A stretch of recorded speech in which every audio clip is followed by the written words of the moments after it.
and forbidding desert of southern Iraq. It's a place of sudden and violent sandstorms. But today, we'll see it torn apart by a different kind of storm. We engage them with tank main gun rounds. You see the explosions going off. I dropped down inside. I looked through my commander's sight. I was vitally impressed with the enemy. The U.S. 2nd Armored Cavalry is on a collision course with the Tawakalna Division of Iraq's Republican Guard. They see themselves being great warriors who are expected to stand and fight and even die so that others may live. Two tank armies clash on a remote strip of desert. This is the Battle of 73 Easting, armored warfare at its most intense. This probably was the last great tank battle of the 20th century.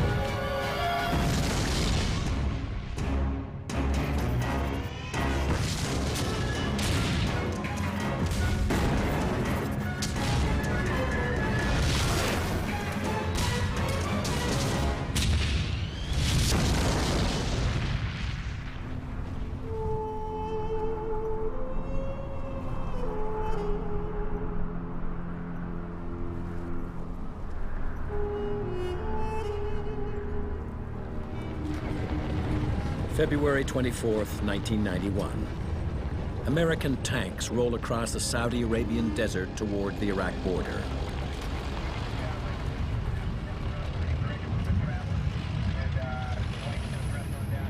They're part of a multinational force with a clear and simple mission: to drive Saddam Hussein's Iraqi army out of Kuwait. Coming out of the Iran-Iraq War, Saddam has two problems. He has a great big military with nothing really for it to do. The other problem he has is that he has devastated Iraq's economy as a result of the Iran-Iraq War. And so when you're Saddam Hussein and you need money, when you need it, you do what comes natural. You rob the piggy bank next door. And in this case, that piggy bank was Kuwait. Iraqi armor and infantry overrun the oil-rich emirate in just 36 hours. Saddam ignores the United Nations demand for an immediate withdrawal. And the UN sends an American-led coalition of 620,000 to show him they mean business.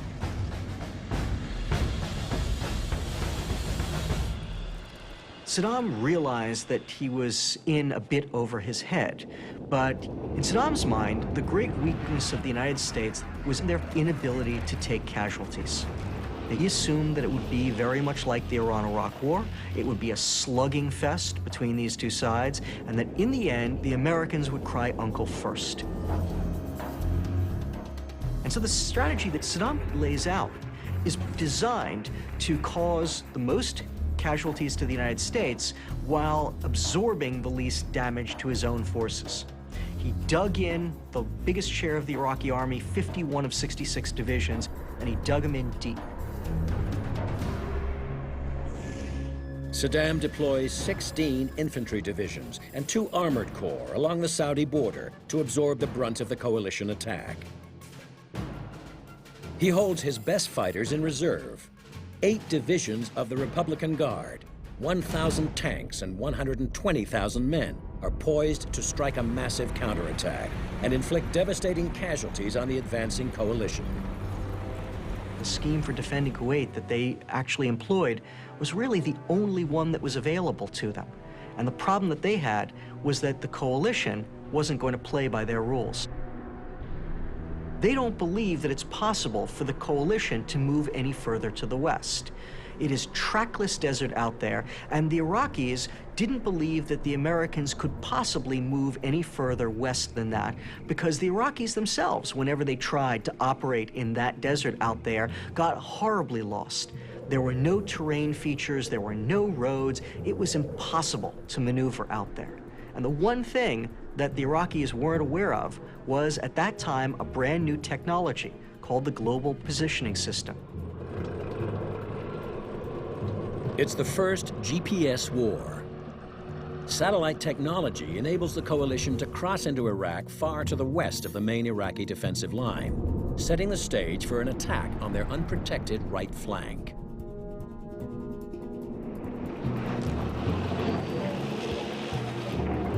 At 1300 hours, the U.S. 7th Corps breaches the sand berm, marking the border between Iraq and Saudi Arabia.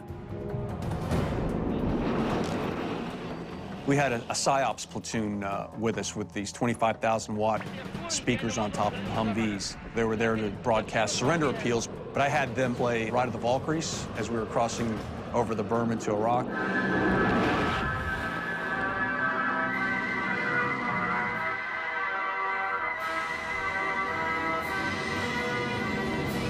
It's kind of cool watching it, but there was nothing there.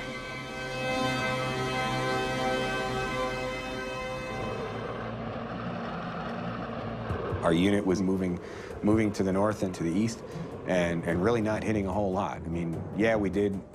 We had some reconnaissance units we ran into, but after a couple of shots at us, they would give up. You had an Iraqi military that were desperately unhappy and really just wanted to go home. These were not Iraq's first-rate troops. They were mostly Shia conscripts who had been conscripted during the Iran-Iraq War and been kept in the army ever since. They were desperate to get out of the army, and massive U.S. formations would run into these tiny little Iraqi units. These forces would fire at you. You would quickly overwhelm them, and then you would see the white flags come out and you would take large numbers of prisoners. This is what the main coalition armored force encountered on the first day of its climactic swing around the right flank of the Iraqi army.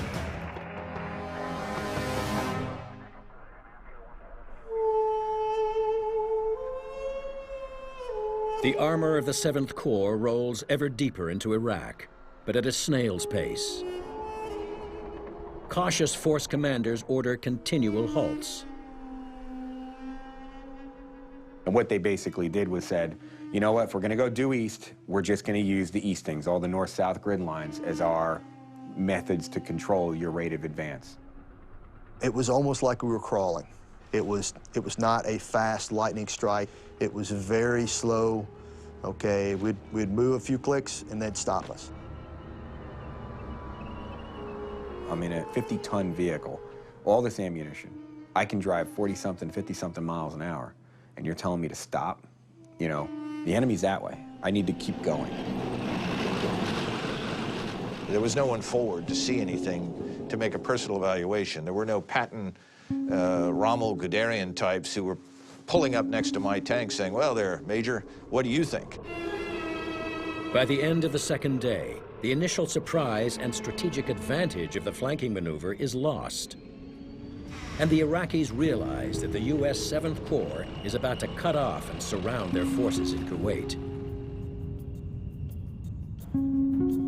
It's at that moment that Iraq's general staff actually demonstrates some degree of real competence. They recognize what's going on, and what's more, they realize from the ease with which American formations have been destroying Iraqi formations throughout the theater, that if they are going to stop the American 7th Corps, they're not going to be able to throw some ash and trash, some weak formations in front of it and allow their better units to escape. Instead, they're going to have to put their best formations in front of those American divisions. The Iraqis make their stand on a defensive line stretching 90 kilometers along the northwestern border of Kuwait. 2 infantry and 2 armored divisions of the Republican Guard will defend the northern half of the line. In the south and directly in the path of the advancing Americans are the cream of Saddam's armored forces. The southern half of the Iraqi Republican Guard line is handled by the Tawakkalna ala Allah division, which means in Arabic, in God we trust. And they see themselves as being great warriors, warriors who defended their nation for 8 years and ultimately defeated Iran, the Persian menace. And they saw themselves as Republican Guards as being the best of the best, Iraq's elite. Professional warriors, not conscripts, who were expected to stand and fight and even die so that others may live. We respected them. We knew that they were capable of some serious destruction, and we knew there were a lot of them. They got tons and tons of equipment. We respected that. We were real worried about their armored vehicles. And of course, our biggest fear was the T-72 tank. The Soviet T-72, known in Iraq as the Lion of Babylon, is the backbone of the Iraqi Armored Corps. Its 125mm main gun can destroy targets over 1,800 meters away. It's a 41-ton monster, plated with armor that is in places 300 millimeters thick. Still, it can reach a speed of 60 kilometers per hour. This makes the T-72 one of the fastest and most lethal heavy tanks in the world. And Saddam has more than 1,000 of them deployed along the Republican Guard's defensive line.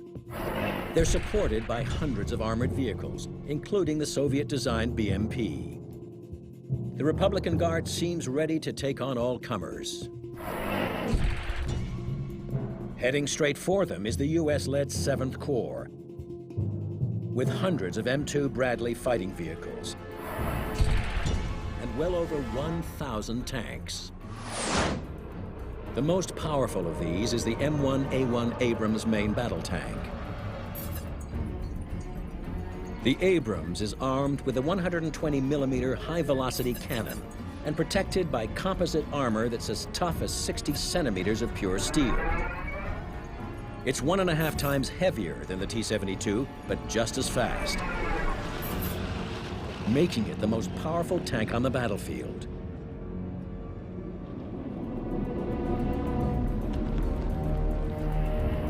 By the end of the day, on February 25th, these two armored forces are only 14 kilometers apart.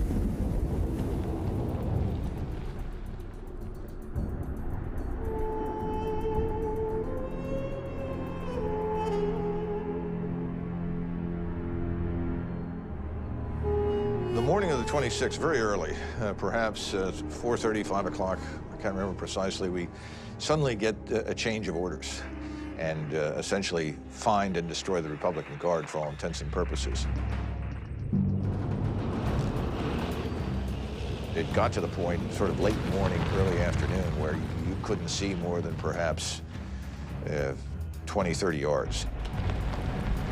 All of a sudden, we're about to go into combat against the one real enemy that we had practiced to defeat, and suddenly our visibility is terrible. But the Abrams is up to the job. It has a thermal imaging system that can identify the heat signatures of potential targets, even in the worst conditions. So we're moving in this very limited visibility. And we begin to identify some hot spots. As McMaster's platoon approaches 73 Easting, a line of longitude on the map, he encounters a Tawakalna Division forward outpost. It's manned by infantry with anti-tank guns and rocket-propelled grenades. And it was at this point that we first received fire from the enemy.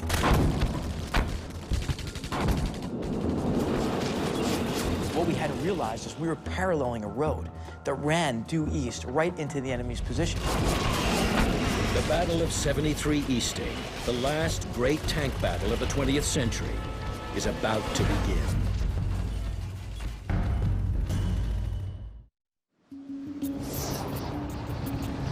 February 26, 1991. It's been 2 days since the U.S.-led international coalition invades southern Iraq in an attempt to outflank Iraqi forces and drive them out of nearby Kuwait. In response, the Iraqis establish a defensive screen, deploying 5 divisions of Saddam Hussein's elite Republican Guard, including the fully mechanized Tawakalna Division.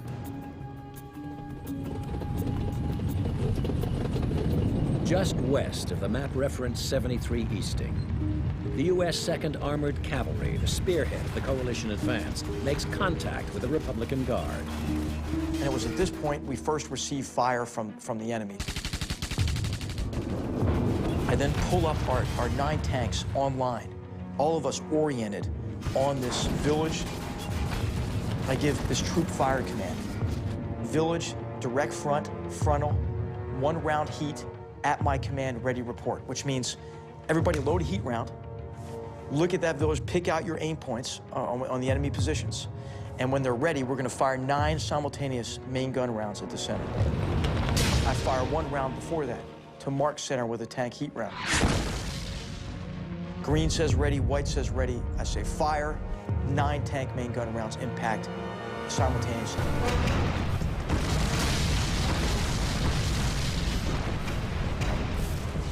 Now, we get the word, continue your move to the east.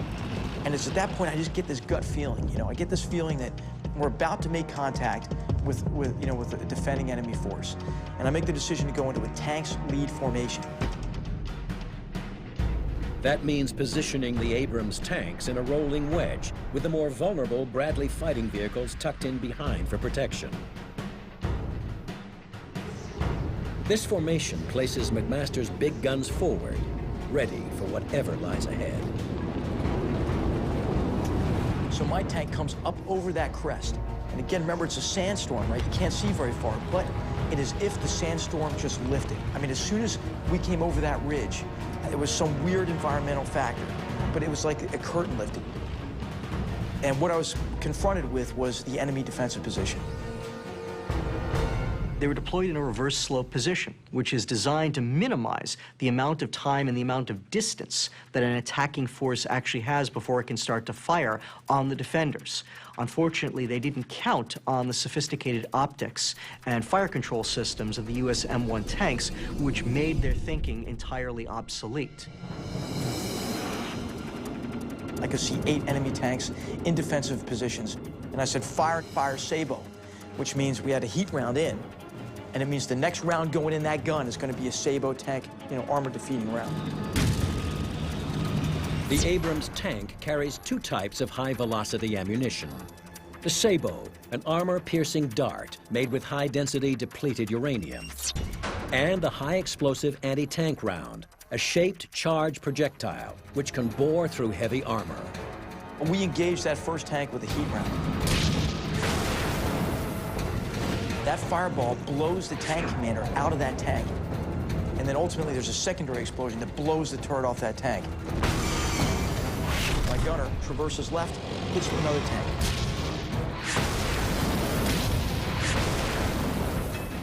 We're able to destroy 3 tanks as our tank hits the first leading edge of the minefield. I looked to the right and I saw what looked like explosions to the left front of McMaster's tank. And I couldn't tell if these were mines or artillery fire again. And my gunner, Dewey Jones, pipes up and says, "Holy shit, look at this."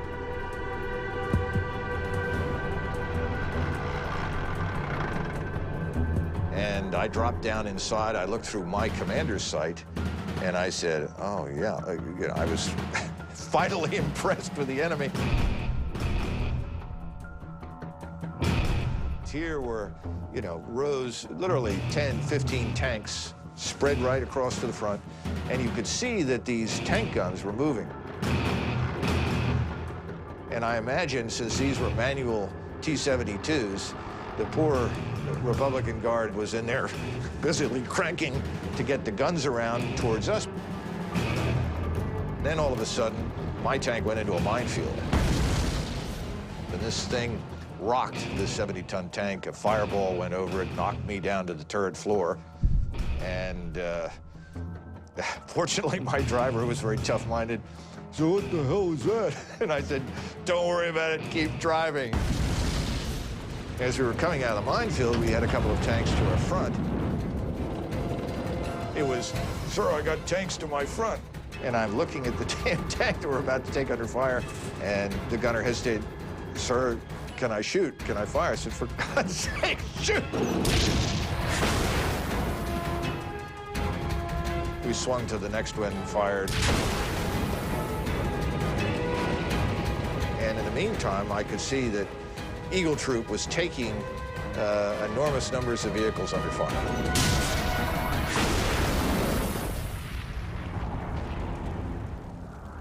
Initially, there was a great deal of disorientation on the Iraqi side because they just assumed that this couldn't be American tanks attacking them. It had to be aircraft.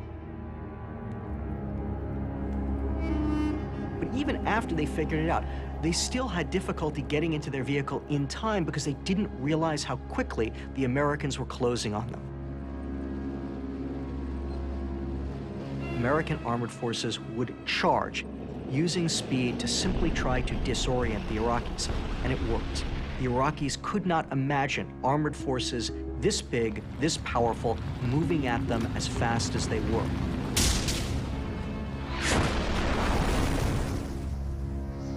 It's a tactic developed by General Erwin Rommel, the great World War II German tank commander. And the M1A1 Abrams is ideally suited for this kind of warfare. The gun stays right on target. It has a geostabilized system, and I mean, you can be moving out at 40, 50 kilometers an hour, going over bumps and firing.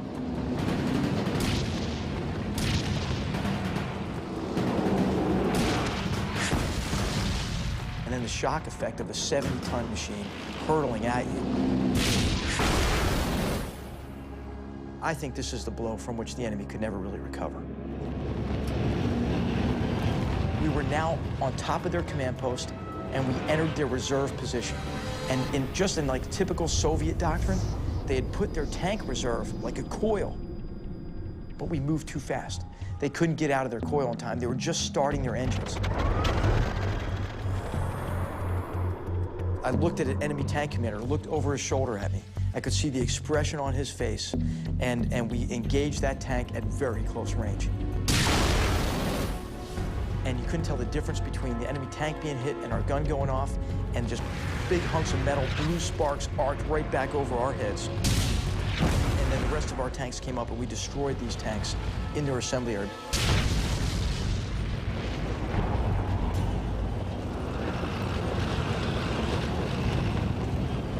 The Iraqis, had set up a pretty sound defense. I mean, it was a reverse slope defense. It had a reserve. It had a counterattack plan. It had a minefield to disrupt our movement. But the fatal flaw was that we gained surprise over them. Despite the Iraqis' best efforts, Eagle Troop overwhelms the position, killing hundreds of Iraqis and destroying more than 50 tanks and armored vehicles. It's the opening round in a furious tank battle that will soon be fought across a much larger front. 8 kilometers to the north, the 2nd Armored Cavalry's Ghost Troop slowly makes its way through the blinding sandstorm. In the reduced visibility, they have lost touch with Eagle Troop. Ghost Troop's commander sends 2 lightly armored Bradley reconnaissance vehicles to reestablish contact. I tell the driver to start slowing down because I'm starting to see these little objects. But what could they be? I mean, you're in the middle of the desert. So I'm immediately thinking, well, they're vehicles. But my number one concern, of course, is I'm going to go link up with Eagle. Maybe that's Eagle, maybe that's not. And I see all these people emerging out of nowhere, out of the ground. And then you see like this diesel plume, and then immediately followed by this BMF giant T-72 tank backing up out of a hole. Ah, that must be enemy. Now I'm seeing a lot of activity. Turrets start moving, and I'm like, oh, shit. Where is Eagle Troop?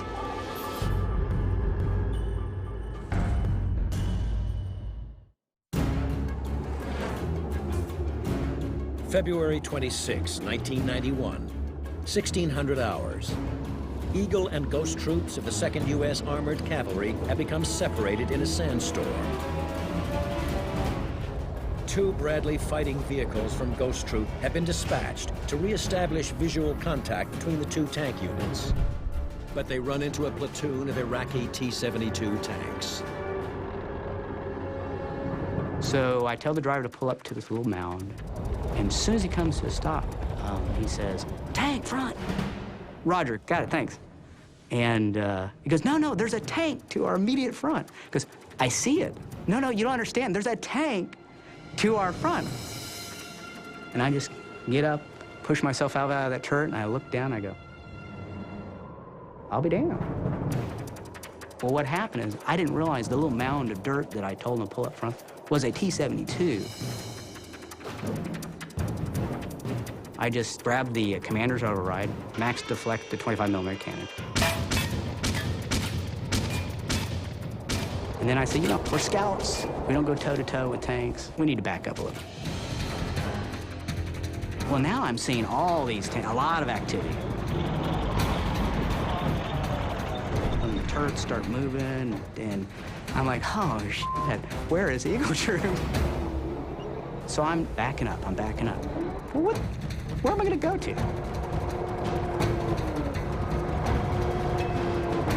Okay, Sergeant Wonder, raise the missile. So I lay him onto this T-72 that's showing me this beautiful right profile. Sergeant Wonder, gunner, missile tank is right to our front. And you know, I can't identify, this could be Eagle Troop.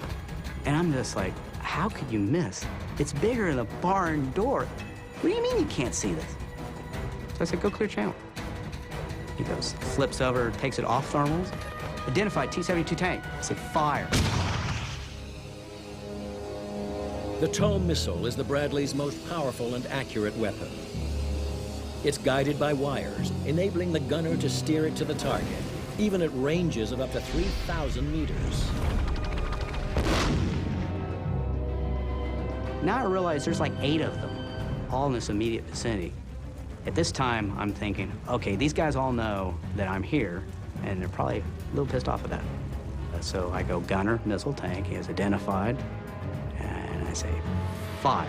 And I see this missile come out from the launcher, go just past my gun tube,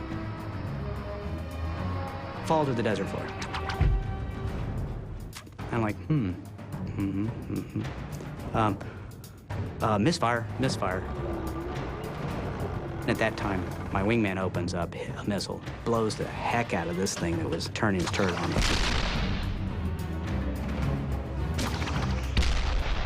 Then it occurred to me, we both have shot both our missiles.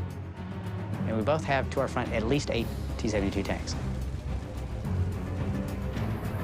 Merriweather says, hey, I need to do a reload drill. So I said, roger that, we got you covered. And I told Sergeant Wonder, all right, whatever we do, we're gonna keep firing and firing until we can't fire no more. And he starts firing 25mm cannon into this thing. And it's bouncing off the turret. I had my gunner, he said, sir, it's bouncing off, You know, we're just pissing it off. And my intent was, look, better us than my wingman who's standing there, you know, basically naked. I'm thinking, well, I wonder how long it's gonna take that gunner and commander to shoot me while I'm sitting there pinking it with a 25mm cannon.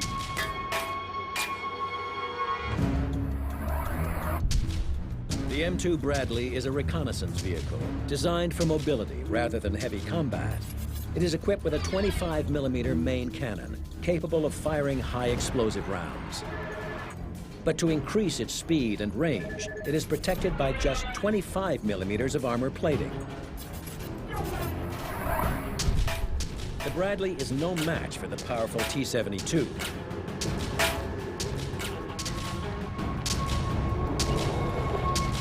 Then at that time, my wingman reported up. Almost instantaneously, he serviced that tank with a missile. Probably saved my life.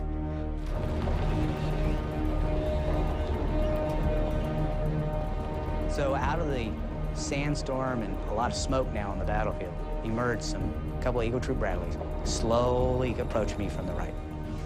And he pulls up next to me, and he screams at the top of his lungs, "There's tanks over there!" I go, "I know!" In just minutes, Haynes and his wingman destroy no fewer than 5 T-72s.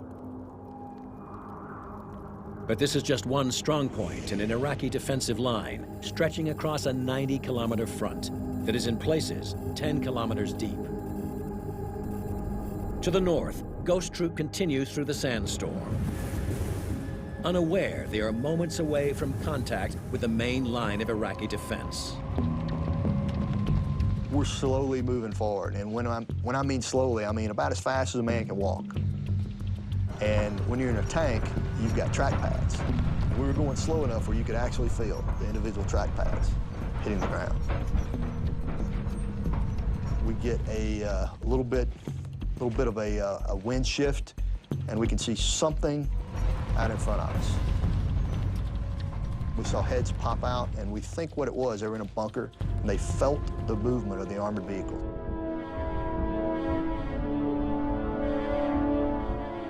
The bunker is barely recognizable because it's cold. But when the bodies come out of it, they're white hot. They're glowing hot. They're so white on your background. And so they're running from one bump to another.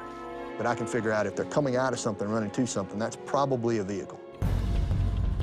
When the Tawakalna soldiers finally figure out that there is a major attack on them, they leap to their tanks, they get in their tanks and their armored fighting vehicles, and they fight back as best they can. The problem that they have to begin with is that the Americans are shooting at them at ranges at which they can't possibly fire back. I told the gunner to shoot the vehicle.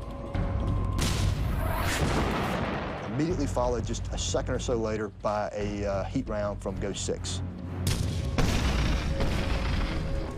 So we shot it, and this thing exploded, and the next thing I know, my other tank platoons have seen similar things to what I was seeing, and they started engaging.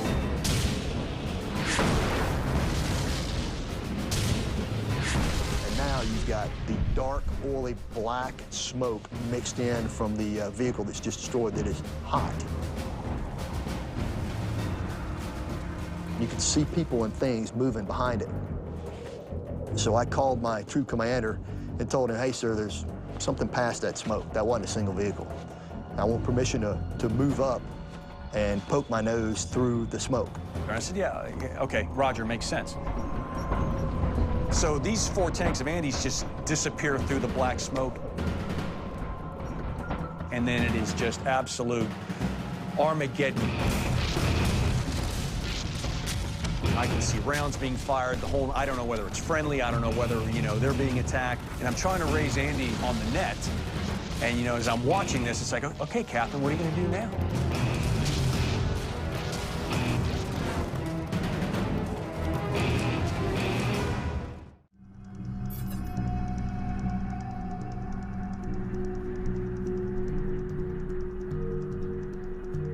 February 26, 1991.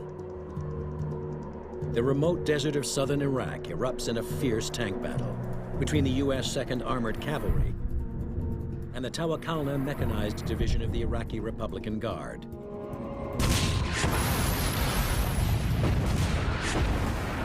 Captain H.R. McMaster and the men of Eagle Troop have destroyed an entire company of Iraqi T-72 tanks.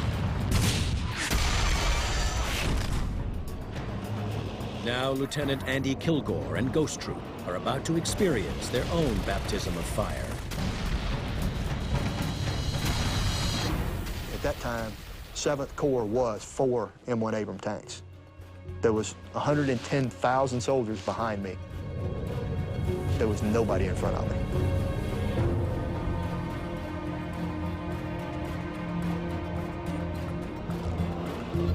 When I'm poked through the smoke, we realized that we had about a company defense spread out in front of us.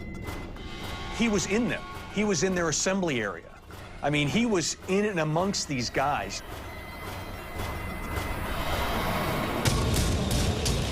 I mean, he basically, it's like, he opened the front door and just started shooting.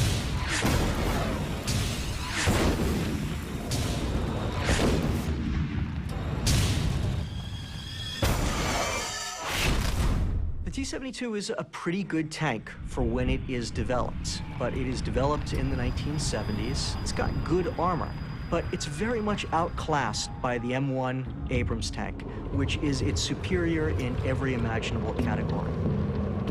Its armor can take anything that the T-72 has to throw at it, whereas the T-72 gets sliced open like a hot knife going through butter. The Soviets had a different theory on storage of ammo than the Americans.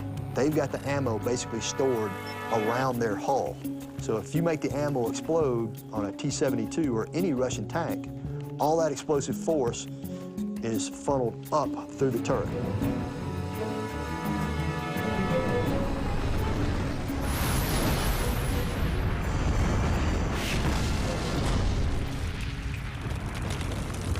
Ghost Troop fires repeatedly. until the Iraqi tank company is all but destroyed. But the men of the Tawakalna division won't give up. They saw themselves as being the best of the best, Iraq's elite. They manned their positions, they manned their vehicles, they fought back hard, they didn't surrender, and they died fighting. In many cases, the Americans had to kill every single member in an Iraqi squad or a platoon to get these guys to stop fighting. And I'm looking over, and I can see past my wingman to my platoon sergeant. And I see an Iraqi jump up in front of him with an RPG. Iraqi is probably 50 meters in front of the tank. He slewed the gun onto the target. The gunner, very excited to see a guy pointing an RPG straight at him. Instead of flipping the coax, he just pulls the trigger. And he hit him what looked to me about center mass with a heat round. 120 millimeter projectile, about like that, in the center of the guy's chest. It looked like he imploded. The guy's body's just picked up and thrown away like a leaf. In just a few minutes, Lieutenant Kilgore's platoon kills dozens of Iraqis and destroys 4 tanks and 9 armored vehicles.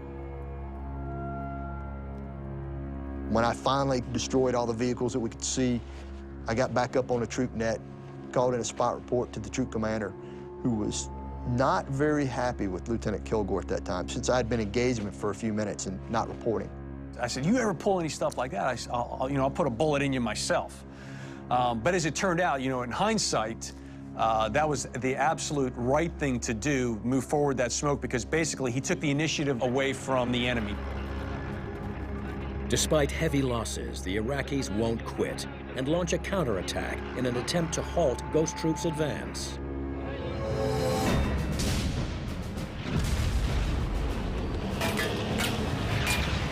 We got to the point where we were on 73 Easting, where we started engaging. We're moving, and I'm so intent on what's going on. I'm in the moment, and all of a sudden, I get thrown to the ground. I get thrown to the turret of my vehicle, and I'm like, what the hell just happened? And I look up at my gunner, and he's yelling at me, and I can't hear him because I have a headset on. And I finally get him on the intercom. Why did you do that? And he says, sir, there are artillery rounds landing right next to our vehicle, and you didn't even notice it, and you were sticking your head all the way out of the vehicle. He said, you didn't see those rounds? I said, I had no idea that was happening, because I was so focused on what was happening on the radio, what was going on with all the other units. That's how intense it is. You're just go, go, go.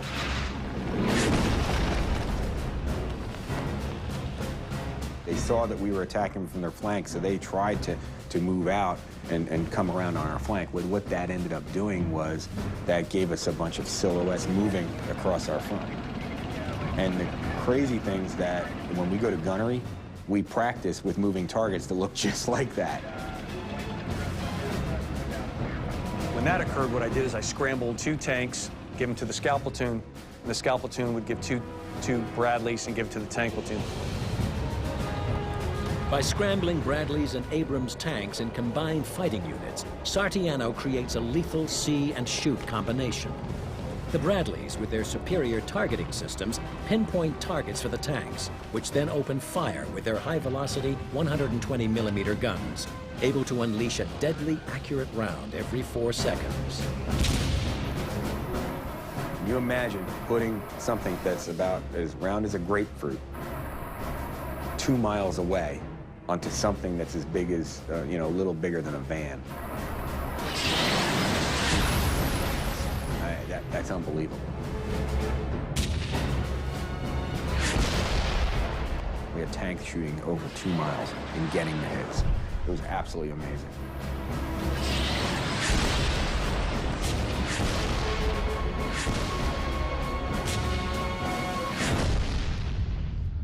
All of a sudden, I remember it was Jeff Garwick said, Sergeant Mulder has been hit.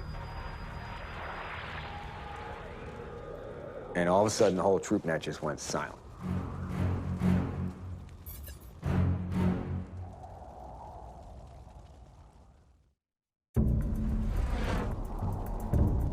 February 26, 1991. the U.S. 2nd Armored Cavalry's Eagle and Ghost troops have dealt a crushing blow to the Tawakalna Mechanized Division.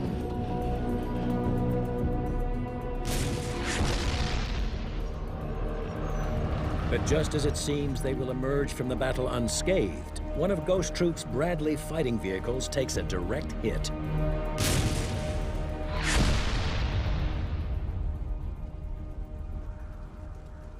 And we notice at 1-6, which is on the extreme right of the scout platoon to our left, he's pulled up on just a little bit of a rise. He was probably hit by one of the vehicles that we had shot. So I don't think there was anything left out there unengaged. So I'm probably willing to bet that that BMP had been shot with the Sable round, abandoned, because it didn't explode and burn, people got back in it.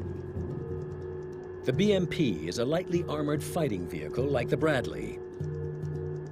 A high-velocity Sable round might tear right through it, leaving it still operational.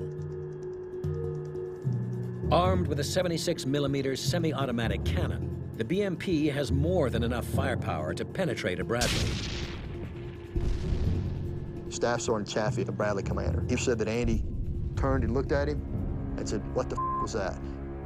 About that time, the second round hit and decapitated Sergeant Muller. Really hurt morale of the troop to know that Sergeant Muller had died. The whole troop was able to basically rally around the situation. You know, oh, one of our guys just got hit, but I got a job to do. This fight is not over. You're in the middle of it. You can't worry about this guy. You got to keep going.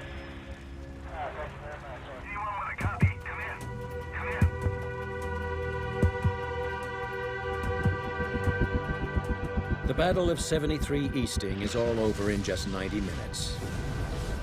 American casualties are remarkably light, 1 killed and 12 wounded. For the Iraqis, however, the toll is enormous. The Tawakalna was wiped out in the fighting against the U.S. 7th Corps. Thousands of members of the Tawakalna Division were killed. They started out the battle with about 200 tanks, and barely 24 were able to pull back off of it later on. You know, after the attack, we ran out and then captured some additional enemy prisoners. We put them in the back of our squadron tactical command post, Bradley. And as they closed the turret shield door, there was a picture of Erwin Rommel, who, you know, we had admired and sort of patterned ourselves after in terms of his tactics. So this brigade commander says in perfect English, you know, "Why do you have a picture of your World War II adversary in your Bradley?" And one of our privates in the back of the Bradley said, "Listen, why don't you just shut the hell up? If you'd read a little bit more about Rommel, you wouldn't be sitting in the back of my track." The reason for not only the American victory, but also the overwhelming nature of that victory, lay in the fact that the United States held pretty much every single advantage over Iraq that you could imagine. But it was the stand of the Tawakalna and several other divisions of the Republican Guard that slowed down the American advance. It bought time for other Iraqi units to retreat out of the Kuwaiti theater. It's a great tragedy because it set the stage for the intervention in 2003. It was the survival of the Republican Guard Corps that ultimately preserves the Saddam Hussein regime. He might have fallen right then and there in 1991 and saved the Iraqis and the United States and the entire Middle East another bloody war.